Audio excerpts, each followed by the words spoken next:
This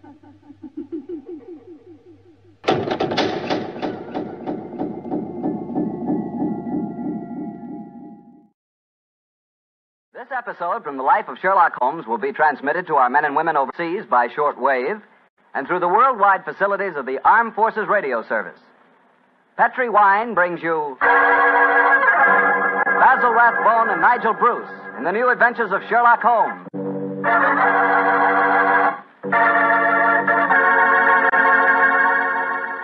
The Petri family, the family that took time to bring you good wine, invite you to listen to Dr. Watson tell us another exciting adventure he shared with his old friend, that master detective, Sherlock Holmes. And as for me, well, I'd like to tell you that a time like right now is the perfect time for a glass of Petri California port. After you've had a good dinner, boy, Petri port is a real topper. That rich, deep red Petri port is really an extraordinary wine. Even its color's different. And as for its flavor, well, it'll take a better man than me to describe that. Petri port is a hearty wine, sure. And every other quality that you look for in a good port, you'll find in Petri port, and then some. Try Petri port by itself, or serve it with fruit, with nuts, or with cake. But share it with your friends, will you? Because you can serve it proudly. After all, it is a Petri wine, and that name Petri is the proudest name in the history of American wines.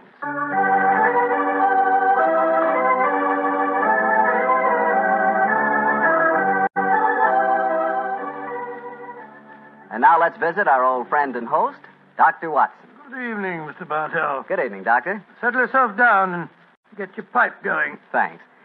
Doctor, last week you told us that tonight's story took place in the Casbah at Algiers. Yes, the Casbah. I remember it as the place of countless streets winding up and down, past colorful cafes where 100 tongues were spoken, and often a street would end in shadowy darkness which a man would be foolhardy to enter alone. Yes, Mr. Bartell, that was the Casbah that Sherlock Holmes and I knew in that winter of '99. Well, how did you happen to be out there, Doctor? Do you mind if I tell you the story from the start, Mr. Bartell? It really began on a wintry night in Baker Street at the conclusion of a strange murder in Montrevor Castle. A charming young girl sat on the sofa of our lodgings in Baker Street and talked to us. But, Mr. Holmes, you can't say you'll have nothing more to do with the My dear Montrevors. Miss Tretfield, I found the true murderer of the Dowager Countess and committed suicide. Surely the case is ended. Yes, Mr. Holmes, you found the real murderer. But now I want you to find the unfortunate young man who fled England 5 years ago when he was suspected of a crime. This is a new development, Miss Tretfield. Please tell us about it. It's Douglas Milton that I'm talking about. Oh, yes. He was the heir to the title, wasn't he? Yes, Mr. Holmes. He was a sensitive, artistic boy, and when he knew that he was under suspicion, he ran away. Mm-hmm. Of course, everyone regarded his flight as an admission of guilt. That is, until you found the real culprit, Mr. Holmes. I imagine, Miss Tretfield, that your interest in the missing boy is not entirely, shall we say, altruistic? I'm in love with him, Dr. Watson. Oh. We were engaged to be married when he ran away. Mr. Holmes, you've got to find him. He must know that his name has been cleared and that he's inherited the title. Miss Tretfield, have you any direct news, any letter from your fiancé since he left 5 years ago? None. Any clues as to his hiding place? Only this. It's a painting I received anonymously a year after he had left. Oh. It was sent from a forwarding address in London. Here it is, Mr. Holmes. Thank you. Small oil painting. Very good one, too, I say. Yes. His splendid sense of composition and his use of color is unusually brilliant. You recognize this painting as the work of your fiancé, Miss Tretfield? I'm certain of it. Yes. Wonderful use of color. Observe the delicate shadings of that sunset and the brilliant green of the oasis. This scene is extraordinarily reminiscent of the desert in North Africa. Yes, that's what made me say I was certain he'd gone abroad, Mr. Holmes. But why should he go to North Africa? A good place, Watson, for an Englishman who imagines himself to be escaping justice. Remember, the Foreign Legion is stationed there. You think he might have joined the Legion, Mr. Holmes? Right. It would seem logical. No questions are asked of those who join it, and its colorful obscurity might easily appeal to a young fellow in trouble. Hello. What is it, Holmes? Quite a few grains of sand between the canvas and the frame here. Miss Tretfield, do you mind if I pry the canvas loose? Do anything you like, Mr. Holmes, if it gives you any clue to Douglas's whereabouts. Give me your penknife, will you, Watson? Yeah. Thanks, old chap.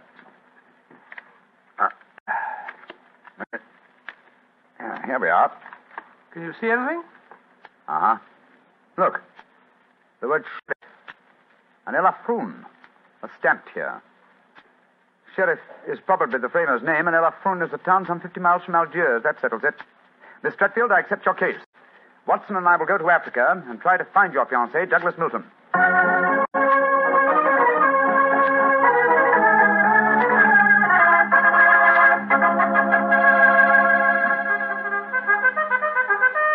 Monsieur Sherlock Holmes and Dr. Watson.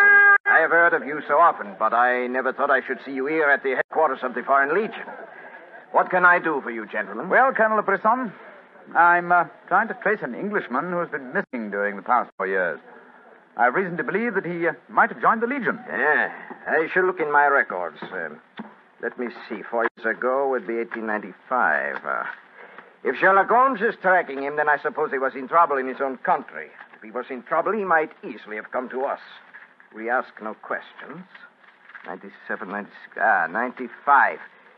In that year, 3 young Englishmen joined us. One of them died of dysentery 2 years ago in Cedar Raji. One of them deserted 18 months ago, and we have been unable to trace him. The third is my adjutant, who brought you into my office just now. He is, I would say, about 3 inches shorter than Douglas Milton, and men do not shrink in the Foreign Legion, eh, Colonel? They do not, Monsieur Holmes. And the fellow who deserted must be our man. Unless it's the one who died of dysentery. Colonel de Brisson, how would you advise us to set about trying to find a deserter? Monsieur Holmes, there's only one place in Algeria where a man can hide from the Foreign Legion and remain hidden. Oh, and what's that place? The Casbah in Algiers. Then that's our destination, Watson.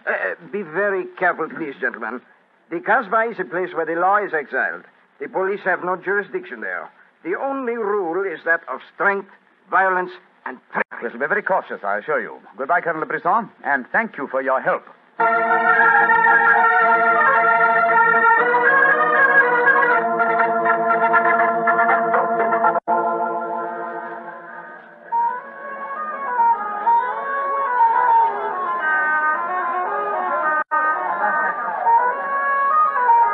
Well, I must say that I think Colonel de Brisson rather exaggerated the dangers of the Casbah. I suppose you're going to tell me this cafe is the headquarters for a dope smuggling ring or white slaving or something. Its ramifications are even more extensive than those you've mentioned. You're joking, Holmes. I assure you I'm not, old fellow. What? My old friend Duhamel is chief of police in Algiers. When I told him our mission, he advised me to come here. A 500-franc note, and the proprietor can obtain any and all information regarding the underworld. For as little as 200 francs, you can arrange a murder. So that gives you some idea of the relative values of the Casbah. Good Lord, then you've already spoken to the proprietor? Oh, yes, a charming, scoundrelly fellow by the name of Rafi. I gave him 500 francs and asked him to set his underworld grapevine in motion to see whether an Englishman living in hiding here in the Casbah could be found. And I thought we'd come here for a quiet meal. Here comes Rafi now. Let's hope he has news for us. Here we are, Rafi. Come and sit down, won't you? Rafi works fast, does he not, Mr. Holmes? Your friend is... My friend knows that you're working with me. We'll be found out. A drink first. The tongue of Rafi is parched. Would you have me die of thirst before I give you my news? Vermouth cassis. You have news for me, then? But yes. Good, what is it? First, you will pay me more money, no? But I gave you 500 francs. You said that you'd do the job for that. Can I help it if some tongues are more costly to make wag than others? It took the 500 to get the wag. Am I to have nothing for my own trouble? Ah, good. The gentleman will pay for it. There you are. Missy. I will drink to your health, gentlemen, both of you. You will pay me more money, no? But my friend's already given you 500. You should stick to your bargain, my good fellow. My information is a bargain at 750 francs. It would be a bargain at 1,000, but Rafi will let you have it for 750 because he likes you. I see. You will give it to me, no? And if I refuse? Then you get no information, and perhaps I spread news in the Casbah that makes it uncomfortable for you gentlemen to be there. Great Scott, this is blackmail. I get the money, no? You're a scoundrel, Rafi. Of course I'm a scoundrel. Here's your money. And information? There is an Englishman hiding here in the Casbah. I do not know his name, but he is tall and fair-haired. I cannot tell you where he lives, but if you go to the Cafe of 1,000 Sighs, you will find a girl who sings there. A girl who sings like a nightingale. Her name is Aisha. and she can lead you to your Englishman. A girl named Aisha, in the Cafe of 1,000 Sighs. That is right. I would suggest that you go there in disguise. Two well-dressed Englishmen might find themselves in trouble. For a small fee, say 200 francs, I will escort you there myself. Thank you, yes. I think we can manage by ourselves, Rafi. Oh, if your business is concluded quickly and time weighs heavy on your hands, Rafi can take you to some places of rare interest. Dancing girls that wither one's eyeballs with their beauty. For 500 francs, gentlemen... Thank you, Rafi, thank you. I have a feeling the time will not weigh heavily on our hands. Good night. You work too hard, gentlemen. You should learn how to play. Good night. On my soul, I think that fellow's the biggest blackguard I ever met. I quite agree, old chap, but he is amusing. By the way, Holmes, don't you think that when this case is finished, we might have a time on our hands? Oh, Watson, you're incorrigible. But I think... Watson. What is it? The man sitting over in the corner by himself. By Joe, yes, his face seems familiar. We've seen him before somewhere. Of course we have. His name is Oliver Leeming. We met him at the inquest on the Montrevor case. So we did. Now, what on earth do you suppose he's doing here in the Casbah? Not on a holiday, I'm sure. Mr. Oliver Leeming, if you recall, is a cousin of Douglas Milton's, the man we're searching for. If Milton were ever declared legally dead, Mr. Leeming over there would inherit the title. It looks to me as if we're not the only people in the Casbah who are searching for the missing heir. That's true, old fellow. Come on, let's go and talk to the gentleman.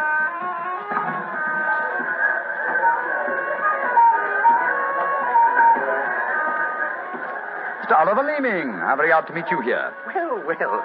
Sherlock Holmes and Dr. Watson, won't you sit down? Thank you. Well, it's a small place, isn't it? Or has somebody said that before? I wondered if you'd spot me over here in the corner. Oh, you so said. Of course. You seem to be in such deep conversation with that scoundrel Rafi. I didn't like to disturb you. Very considerate of you, I'm sure. Why are you here, Mr. Leeming? Oh, I'm making a business trip. This is my day off. As I recall it, you're in the publishing business. Correct. What a memory you have. It seems peculiar that you should be on a business trip here. Are you planning on opening a publishing house in Algiers, or are you searching the Casbah for new authors? Why not? I'm a great believer in encouraging new talent. Mr. Leeming, why don't you admit that you're here for the express purpose of trying to find your cousin, Douglas Milton? Mr. Holmes, you've discovered my secret. The great Sherlock Holmes and his watchdog have their eager eyes on me. They know that I succeed to the title if Douglas Milton dies. Yes, Mr. Leeming, we know that fact. And you have fathomed my plan to find Douglas before me and kill him so that I may inherit the title. How lucky I am to meet you in the Casbah, where you cannot arrest me. Well, it's a race against time, gentlemen, but I have a head start, as you will soon find out.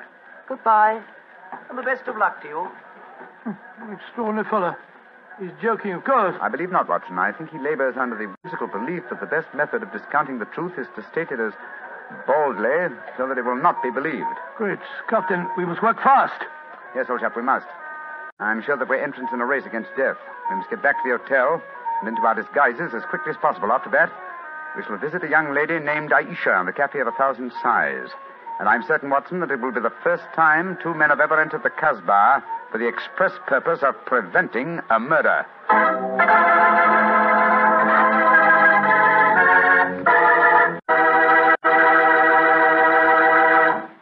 We'll hear the rest of Dr. Watson's story in just about a second, which gives me time to remind you that if you like the flavor of big, plump, juicy Muscat grapes, you'll love the flavor of Petri California Muscatel. What a wine. Petri Muscatel is the perfect after-dinner wine. It looks good, smells better than it looks, and when it comes to the taste department, well, you never tasted anything like it. For a really good wine, remember first Petri, then Muscatel. Petri Muscatel. Well, Doctor, I can hardly wait to hear what happened next. You and Sherlock Holmes went back to the hotel, I suppose. Yes, Mr. Hotel. Holmes quickly adopted the disguise of an Arab guide, while I assumed the role of a tourist. And we started off on our search. Outside the Cafe of 1,000 Sighs, we met with a rude shock. Good Lord. It's the fellow we met in the cafe. Yes, Oliver Leeming, with a knife between his shoulders. He's dead, Holmes. Shouldn't we get into touch with the police? What can they do? Remember, there is no law on the Casbah. In any case, this man is beyond our help. Our job is to protect the living. Come on, old fellow. Let's go to the Cafe of 1,000 Sighs and find this girl, Aisha. The girl, Rafi says, sings like a nightingale. Comme un oiseau qui chante, je l'appelle ma petite bourgeoise, ma tonquiki, ma tonquiki, ma tonquinoise. Il y en a d'autres qui me font le doux yeux, mais c'est elle que j'aime le mieux.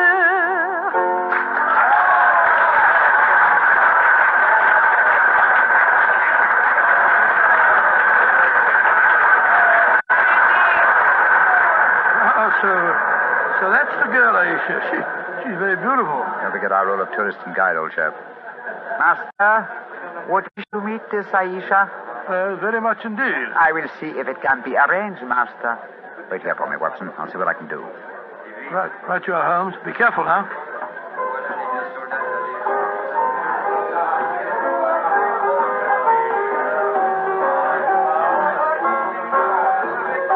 Mademoiselle Aisha? What do you want, greasy one? There is an Englishman at the table over there. He wishes to talk to Aisha. Which one is he? The man who sits at the table in the corner. He is very rich, Aisha, and he admires you a great deal. He told me to give you this 500-franc note. So? Very well. You may bring him to my rooms. The door is at top of stairway, to the right. Good, Aisha. I fetch him. I shall be waiting.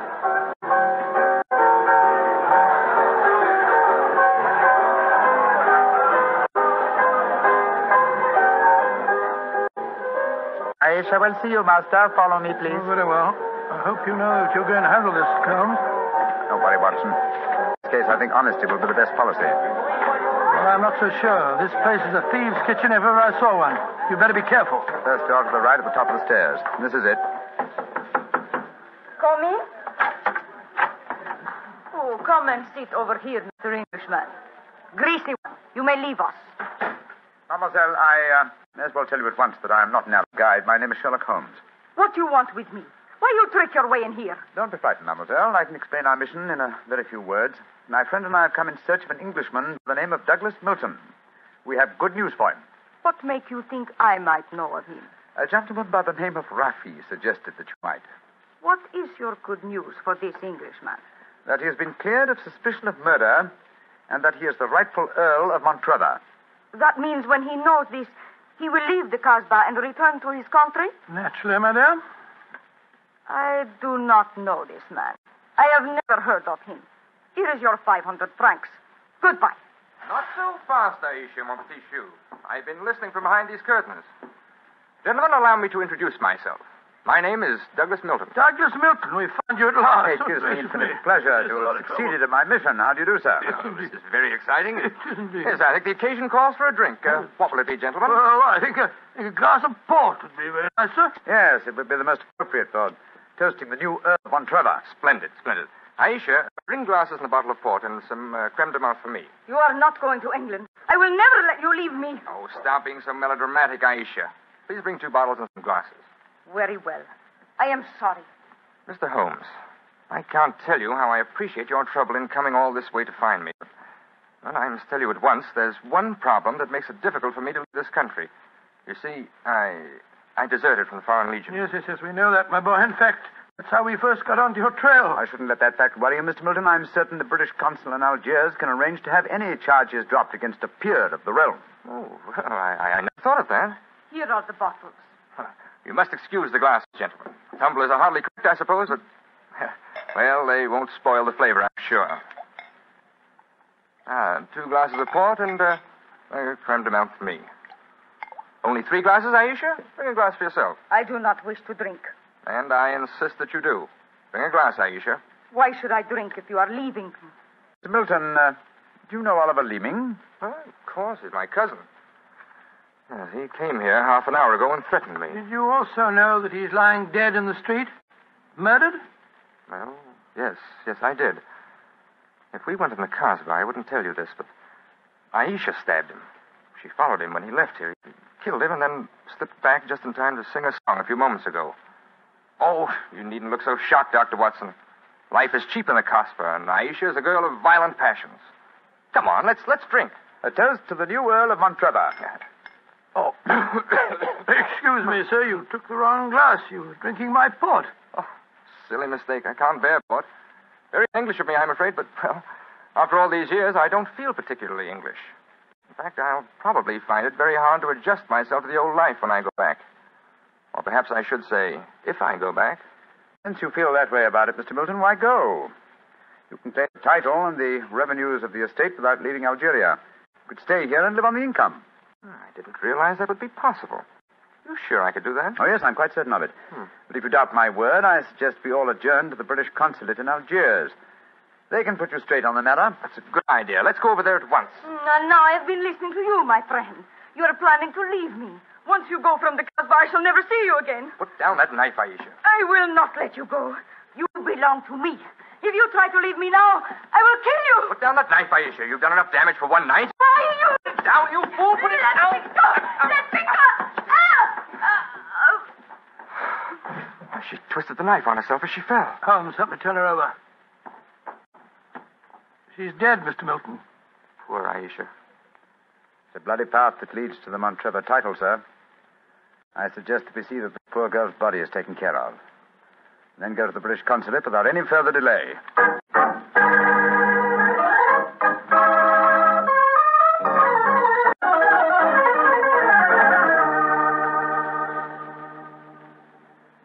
Now that we're at the consulate, Mr. Milton, I suggest that you swear on oath that you are Douglas Milton, heir to the Montrevor estate. This gentleman is a commissioner of oaths, and we can go in and see the consul. Very well.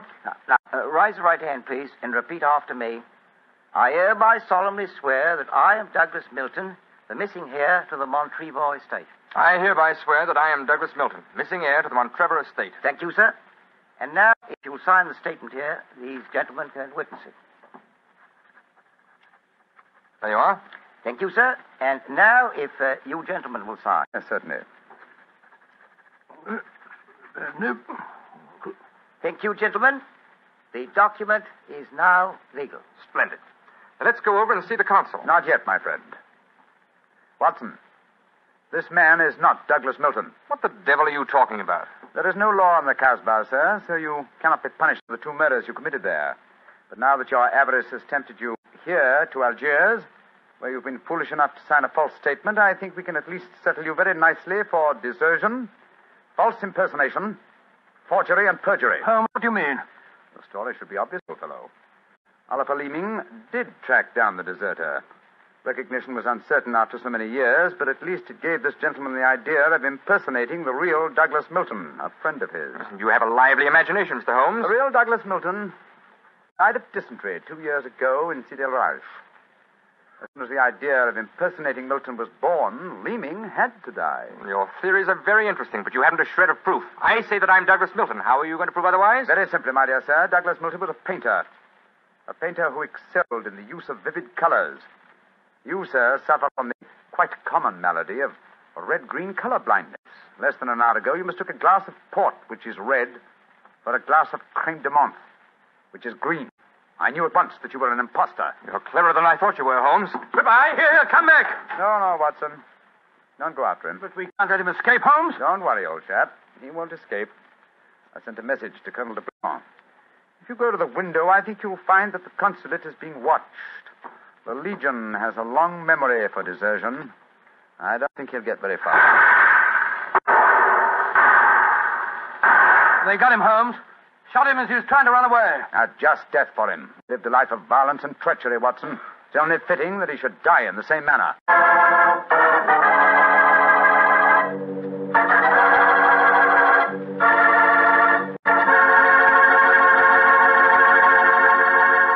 Doctor, that was a swell story, but you know something? I wish you hadn't disillusioned me about the Casbah. Disillusioned you? What do you mean? Well, before I heard your story, whenever somebody mentioned the Casbah, I'd always visualize a very glamorous, romantic sort of place full of beautiful women. Every one of them a ringer for Hedy Lamarr. No. Yep. And I could just see myself, handsome, dashing, going up to one of those beautiful girls and whispering in my fine French accent, "Darling, you are sensational. You are lovely, gorgeous. Tell me, Have you ever tried Petri wine? It's wonderful. Well, you must admit, Doctor, that is the truth. It is wonderful wine. It certainly ought to be. You're incorrigible. After all, winemaking has been the business of the Petri family ever since way back in the 1800s. For generations, the Petri family has handed down from father to son, the fine art of turning luscious, sun-ripened grapes into fragrant, delicious wine. And don't forget, because the making of Petri wine is a family affair, the letters P-E-T-R-I on a bottle of wine are the personal assurance of the Petri family that every drop of wine in that bottle is good wine. So no matter what type wine you prefer, for any occasion, remember you can't go wrong with a Petri wine because Petri took time to bring you good wine. Well, Doctor, now I suppose you're ready to tell us about next week's story? Yes, and as soon as I have, I want you to meet a friend of mine. A friend? Yes, but first, Mr. Bartell, next week I'm going to tell you an adventure in which for once Holmes came off second best. An exciting story of high society and romance. I call it A Scandal in Bohemia. Boy, that sounds swell. And now what about your friend? Well, he's waiting at the microphone in San Francisco. He's Dr. Langley Porter, and he wants to tell us about something very important. Dr. Langley Porter. Thank you, Dr. Watson. Radio listeners, tonight in Italy there are thousands, many thousands, dying of cold and hunger. Babies, children, expectant mothers, old folks, dying for want of clothes, want of food. This organization, American Relief for Italy, appeals to you to search your homes for anything that can be made useful for starving, freezing men, women, children. Clothing, layettes for babies, diapers, shoes, food, surgical supplies, but above all, clothes, clean clothes, fit to wear. Take them to the nearest fire station. That your gifts will reach the Italians who need them, you may be sure. Americans of this organization will distribute the packages in Italy through the Italian Red Cross, the Catholic Relief Organization, the League of Italian Women, the Confederation of Italian Labor, and the Italian government. In California, rationing has gone. Christmas comes. There, in Italy, death is on the prowl. Radio listeners, lives can be saved. It's up to you. Thank you, Dr. Langley Porter. I know that our friends listening in will do all that they can to help the organization American Relief for Italy. Tonight's Sherlock Holmes adventure is written by Dennis Green and Anthony Boucher and was suggested by an incident in the Sir Arthur Conan Doyle story, The Crooked Man. Music is by Dean Fossler. Mr. Rathbone appears through the courtesy of Metro-Goldwyn-Mayer and Mr. Bruce through the courtesy of Universal Pictures, where they are now starring in the Sherlock Holmes series. This is the Mutual Broadcasting System.